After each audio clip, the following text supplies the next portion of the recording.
नमस्कार दोस्तों, आज की इस वीडियो में हम डिस्कस करेंगे हिस्ट्री के कुछ इंपॉर्टेंट क्वेश्चंस जो मेनली प्रीवियस एचपीएसएससी हमीरपुर के एग्ज़ाम में ये क्वेश्चंस पूछे गए थे।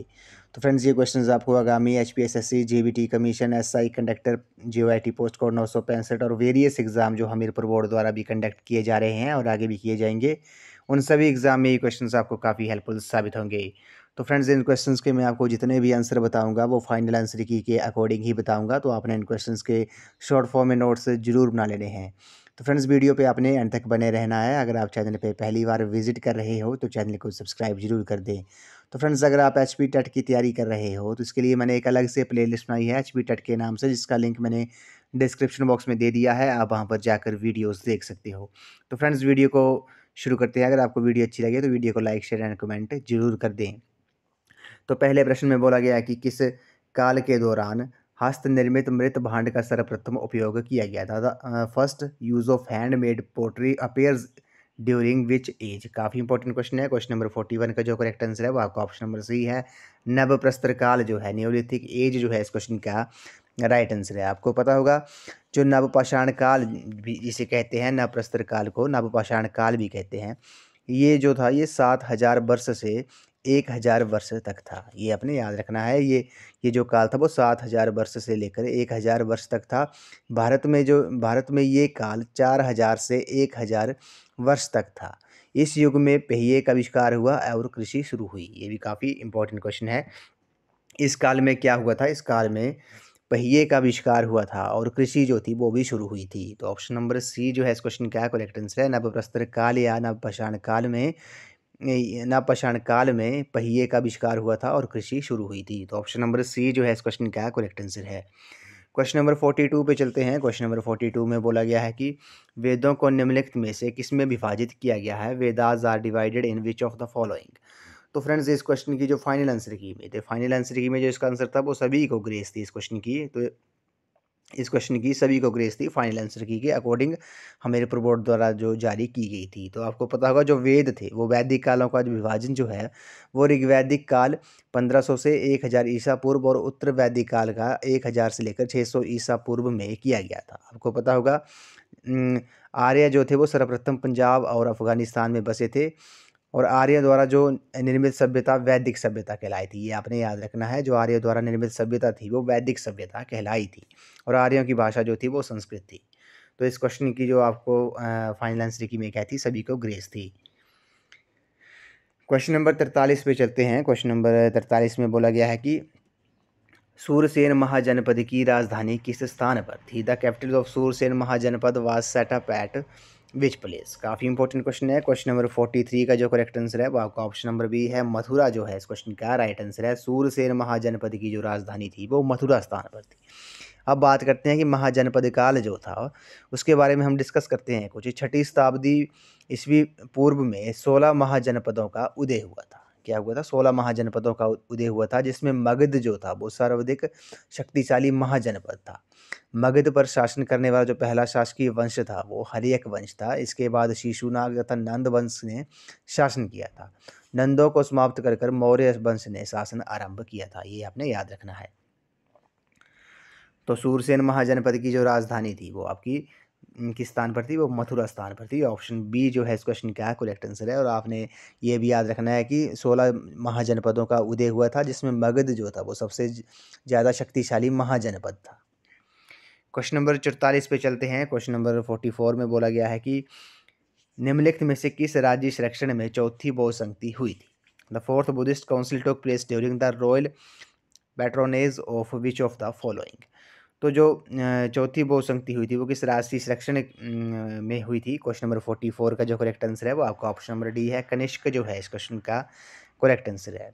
जो चौथी बौद्ध संधि हुई थी वो हुई कब थी? वो 72 ईस्वी पूर्व हुई थी। 72 ईस्वी में हुई थी। और किस स्थल पर हुई थी? ये कुंडल वन में हुई थी, कश्मीर में। कुंडल वन कश्मीर में हुई थी और शासक जो था वो कनिष्क था, कुषाण वंश का। और संगीति के जो अध्यक्ष थे वो कौन थे? वो वसुमित्र थे। ये भी आपने याद रखना है। तो चतुर्थ बहुसंगति जो थी वो कनिष्क राशि संरक्षण में ये चौथी बहुसंगति हुई थी, और ये 72 ईस्वी पूर्व में हुई थी। और किस स्थल पर हुई थी? ये कुंडलवन कश्मीर में हुई थी, और शासक कनिष्क था कुषाण वंश का, और संगीति के जो अध्यक्ष थे वो कौन थे? वो वसुमित्र थे। ये भी आपने याद रखना है। क्वेश्चन नंबर 45 पे चलते हैं। क्वेश्चन नंबर 45 में बोला गया कि सर्वाधिक प्रसिद्ध भारतीय ग्रीक शासक कौन था? The most famous Indo Greek ruler was. तो क्वेश्चन नंबर 45 का जो करेक्ट आंसर है वो आपका ऑप्शन नंबर ए है, मिनांडर जो है इस क्वेश्चन का राइट आंसर है। ये सबसे अधिक प्रसिद्ध भारतीय ग्रीक शासक था। इंडो ग्रीक रूलर कौन था? वो मिनांडर था। ऑप्शन नंबर ए जो है इस क्वेश्चन का करेक्ट आंसर है। क्वेश्चन नंबर 46 पे चलते हैं। क्वेश्चन नंबर 46 में बोला गया है कि अजंता चित्रकला किस काल से संबंधित है? Ajanta paintings belong to which period? ये भी काफ़ी इंपॉर्टेंट क्वेश्चन है। तो अजंता चित्रकला का जो संबंध है वो किस काल से है? इस क्वेश्चन का जो करेक्ट आंसर है क्वेश्चन नंबर 46 का ऑप्शन नंबर बी जो है इस क्वेश्चन का करेक्ट आंसर है। ये अजंता चित्रकला जो है वो गुप्त काल से संबंधित है। किससे? गुप्त काल से ये संबंधित है। आपको पता होगा जो गुप्त वंश था, गुप्त वंश जो था, चंद्रगुप्त प्रथम जो था वो गुप्त वंश का जो पहला स्वतंत्र शासक था, जिसकी उपाधि महाराज धीराज थी। क्या थी उसकी जो उपाधि थी? वो महाराज धीराज थी। और ये गुप्त वंश का प्रथम स्वतंत्र शासक था। ये भी आपने याद रखना है। और आपको पता होगा समुद्रगुप्त जो था वो उसे भारत का नेपोलियन भी कहा जाता था। उन्हें ये नाम जो दिया था वो विसेंट स्मिथ ने दिया था। किसने? विसेंट स्मिथ ने दिया था। तो इस क्वेश्चन का जो करेक्ट आंसर है Ajanta paintings belong to which period? ये गुप्ता पीरियड से बिलोंग करती हैं। तो ऑप्शन नंबर बी जो है इस क्वेश्चन का करेक्ट आंसर है। क्वेश्चन नंबर 47 पे चलते हैं। क्वेश्चन नंबर 47 में बोला गया है क्वेश्चन नंबर 47 में बोला गया है कि जजिया कर किस पर था? जजिया वाज ए टैक्स वाई। तो जजिया जो कर था वो किस पर था? इस क्वेश्चन का जो करेक्ट आंसर है वो आपका ऑप्शन नंबर इस फाइनल आंसर की में जो इसका आंसर था वो सभी को ग्रेस थी। इस जो जजिया कर जो था किस पर था? इस क्वेश्चन की फाइनल आंसर की में ग्रेस थी, लेकिन जो इस क्वेश्चन का जो करेक्ट आंसर था वो आपका केवल गैर मुस्लिमों पर था। किस पर था? केवल गैर मुस्लिमों पर था। अब बात करते हैं कि जो जजिया कर था वो किसने लगाया था। ये आपने कमेंट सेक्शन में बताना कि जजिया कर पहली बार किसने लगाया था। अब हम बात करते हैं कि औरंगजेब जो था उसने 1679 में, कब? 1679 में औरंगजेब ने जजिया कर जो था वो पुनः लागू कर दिया था। औरंगजेब ने 1689 में जजिया टैक्स जो था उसे पुनः लगा दिया था। अब हम कर के लिए जजिया कर के लिए जो हिंदुओं को 3 वर्गों में बांटा गया था, ये भी हम बात करते हैं। तो जजिया कर के लिए हिंदुओं को 3 वर्गों में बांटा गया था। पहला जो था वो जिनकी आय 200 दिरहम प्रति वर्ष से कम थी, उनको 12 दिरहम प्रति वर्ष देना था, ये जजिया टैक्स देना था। और जिनकी आयु 200 से लेकर 10,000 दिरहम प्रति वर्ष थी, उन्हें 24 दिरहम प्रति वर्ष तथा, और जिनकी आय जो थी वो 10,000 दिरहम जो थी वो प्रति वर्ष से ज़्यादा थी, उन्हें 48 दिरहम प्रति वर्ष देना था। ये जो था जजिया टैक्स जो था वो ये हिंदुओं के लिए 3 वर्गों में ये बांटा गया था। तो 1689 में 1679 में जजिया जो टैक्स था वो औरंगजेब ने पुनः लागू कर दिया था। आपने कमेंट सेक्शन में बताना है कि जजिया टैक्स पहली बार लगाया किसने था। क्वेश्चन नंबर 48 पे चलते हैं। क्वेश्चन नंबर 48 में बोला गया है कि निम्नलिखित में से किसके द्वारा दक्षिण में बहमनी राज्य की स्थापना की गई थी? The Bahmani kingdom of Deccan was founded by the which of the following? तो क्वेश्चन नंबर 48 का जो करेक्ट आंसर है वो आपका ऑप्शन नंबर ए है, हसन गंगू जो है इस क्वेश्चन का राइट आंसर है। दक्षिण में बहमनी राज्य की जो स्थापना थी वो किसके द्वारा की गई थी? वो हसन गंगू द्वारा की गई थी। तो ऑप्शन नंबर ए इस क्वेश्चन का करेक्ट आंसर है। अब आपको पता होगा कि मोहम्मद बिन तुगलक के शासनकाल में 1347 ईस्वी में हसन गंगू ने बहमनी राज्य की स्थापना की थी। किसने कब की थी? हसन गंगू ने मोहम्मद बिन तुगलक के शासनकाल में 1347 में बहमनी राज्य की स्थापना की थी। और वे अलाउद्दीन हसन बहमन शाह के नाम से सिंहासन पर बैठा था। ये आपने याद रखना है। जो हसन गंगू था वे किस नाम से शासन पर बैठा था? वे अलाउद्दीन हसन बहमन शाह के नाम से सिंहासन पर बैठा था। इसने अपनी राजधानी गुलबर्गा को बनाया था। क्या किसको बनाया था? उसने अपनी राजधानी गुलबर्गा को बनाया था, और जिसकी राजधानी जो थी वो मराठी थी। और कलीम उल्लाह बहमनी वंश का अंतिम शासक था। कलीम उल्लाह जो था वो बहमनी वंश का अंतिम शासक था। ये भी आपने याद रखना है। तो क्वेश्चन नंबर 49 पे चलते हैं। क्वेश्चन नंबर 49 में बोला गया है कि कौन सा भक्ति संत शिवाजी का समकालीन था? विच भक्ति संत वाज कंटेम्प्रेरी ऑफ शिवाजी? तो इस क्वेश्चन का जो करेक्ट आंसर है वो आपका 49 का जो करेक्ट आंसर है वो आपका ऑप्शन नंबर ए है, तुकाराम जो है इस क्वेश्चन का करेक्ट आंसर है। ये भक्ति संत जो था तुकाराम, वो शिवाजी का समकालीन था। तो ऑप्शन नंबर ए इस क्वेश्चन का करेक्ट आंसर है। अब आपको पता होगा जो शिवाजी था वो शिवाजी एक का जो जन्म था वो 1627 ईस्वी को पूना के निकट शिवनेर के दुर्ग में हुआ था। और शिवाजी के पिता का नाम क्या था, वो शाहजी भोंसले था, और माता का नाम क्या था, वो जीजाबाई था। ये भी आपने याद रखना है। शिवाजी ने 1656 ईस्वी में रायगढ़ को अपनी राजधानी बनाया था, ये भी आपने नोट कर लेना है। और शिवाजी के व्यक्तित्व पर जो सबसे ज़्यादा प्रभाव पड़ा था वो उनकी माता जीजाबाई तथा उनके संरक्षक दादा कोंडदेव का पड़ा था। शिवाजी के जो आध्यात्मिक गुरु थे वो कौन थे, वो गुरु समर्थ रामदास थे। ये आपने नोट कर लेना है। शिवाजी के जो आध्यात्मिक गुरु थे वो गुरु समर्थ रामदास थे। क्वेश्चन नंबर 50 पे चलते हैं। क्वेश्चन नंबर 50 में बोला गया है कि पानीपत का जो द्वितीय युद्ध जो था वो किस वर्ष हुआ था। The second battle of Panipat took place in which year. तो पानीपत का जो द्वितीय विश्व युद्ध हुआ था वो 1556 में हुआ था। ऑप्शन बी इस क्वेश्चन का करेक्ट आंसर है। आपको पता होगा अकबर सिंहासन पर बैठते ही अकबर ने बैरम खान की सहायता से 1556 ईस्वी में पानीपत के द्वितीय युद्ध में हेमू विक्रमादित्य को पराजित किया था। और आपसे पूछ सकते हैं कि 1500 पानीपत का दूसरा युद्ध जो था वो किसके बीच लड़ा गया था। ये अकबर और हेमू विक्रमादित्य के बीच लड़ा गया था, जिसमें अकबर विजय हुआ था। बैरम खान की सहायता से अकबर विजय हुआ था। तो ऑप्शन नंबर बी जो है इस क्वेश्चन का करेक्ट आंसर है। क्वेश्चन नंबर 51 में चलते हैं। शेरशाह सूरी का वास्तविक नाम क्या था। The real name of Shershah Suri was. तो शेरशाह सूरी का जो असली नाम था वो क्या था। इस क्वेश्चन का जो करेक्ट आंसर है वो आपका ऑप्शन नंबर डी है, फरीद जो है वो शेरशाह का वास्तविक नाम था। ऑप्शन डी इस क्वेश्चन का करेक्ट आंसर है। अब हम कुछ बात करते हैं शेरशाह सूरी जो था। सूरी वंश जो था हुमायूं को 1540 में हराकर शेरशाह सूरी ने सूरी वंश की स्थापना की थी। और शेरशाह सूरी ने हुमायूं को हराकर 1540 ईस्वी में ईस्वी तक भारत पर राज किया था। शेरशाह का असली नाम जो था वो फरीद था।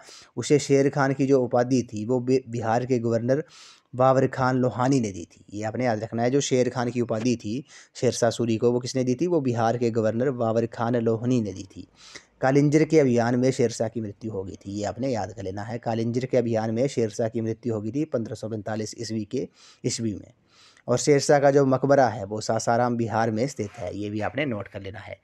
तो ऑप्शन नंबर डी इस क्वेश्चन का करेक्ट आंसर है। शेरशाह सूरी का जो वास्तविक नाम था वो फरीद था। क्वेश्चन नंबर 52 पे चलते हैं। क्वेश्चन नंबर 52 में बोला गया है कि निम्नलिखित में से किसने गुरुमुखी लिपि का आविष्कार किया। विच of the following invented Gurmukhi script. तो 52 का जो करेक्ट आंसर है वो आपका ऑप्शन नंबर बी है, गुरु अंगद देव जो है इस क्वेश्चन का राइट आंसर है।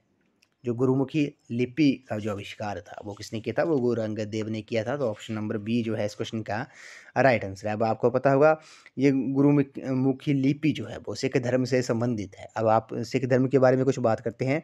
जो पहले गुरु थे, सिख धर्म गुरु जो थे पहले वो कौन थे। जो सिख धर्म की स्थापना थी वो किसने की थी, वो गुरु नानक देव जी ने की थी। अब आपको पता होगा आज गुरु नानक देव प्रकाश पर्व भी आज है। तो जो सिख धर्म की जो स्थापना की थी वो गुरु नानक देव जी ने की थी। और इनके ये पहले सिख गुरु थे। और 10वें गुरु कौन थे, ये गुरु गोविंद सिंह थे। ये भी आपने याद रखना है। तो जो गुरुमुखी लिपि का आविष्कार किया था वो गुरु अंगद देव ने किया था। अब हम कुछ बात करते हैं कि गुरु नानक देव जी का जो जन्म था वो कहाँ हुआ था। तो ये तलवंडी साहिब में हुआ था, नानकाना साहिब में हुआ था, पाकिस्तान में ये पड़ता है। 1469 ईस्वी में हुआ था। और अंतिम गुरु कौन थे, गुरु गोविंद सिंह जो थे वो आपके सिखों के अंतिम गुरु थे, जिनका जन्म स्थान पटना साहिब में था। 1675 ईस्वी में गुरु गोविंद सिंह जी का जन्म हुआ था। ये सिखों के 10वें गुरु थे। और पहले गुरु कौन थे, गुरु नानक देव जी थे, जिनका जन्म तलवंडी साहिब नानकाना साहिब पाकिस्तान में हुआ था। अब यहाँ से क्वेश्चन एक दो और डिराइव होते हैं। अब आपसे पूछ लेंगे कि खालसा पंथ की जो स्थापना थी वो किसने की थी। तो खालसा पंथ की जो स्थापना थी वो किसने की थी, वो गुरु गोविंद सिंह जी ने की थी। गुरु गोविंद सिंह जी ने खालसा पंथ की स्थापना की थी। और अमृतसर की जो स्थापना की थी वो गुरु रामदास जी ने की थी। और स्वर्ण मंदिर की जो नींव रखी थी वो किसने रखी थी। यहाँ से ये भी क्वेश्चन डिराइव होता है। स्वर्ण मंदिर जो है अमृतसर में, उसकी नींव किसने रखी थी, वो गुरु अर्जुन देव ने रखी थी।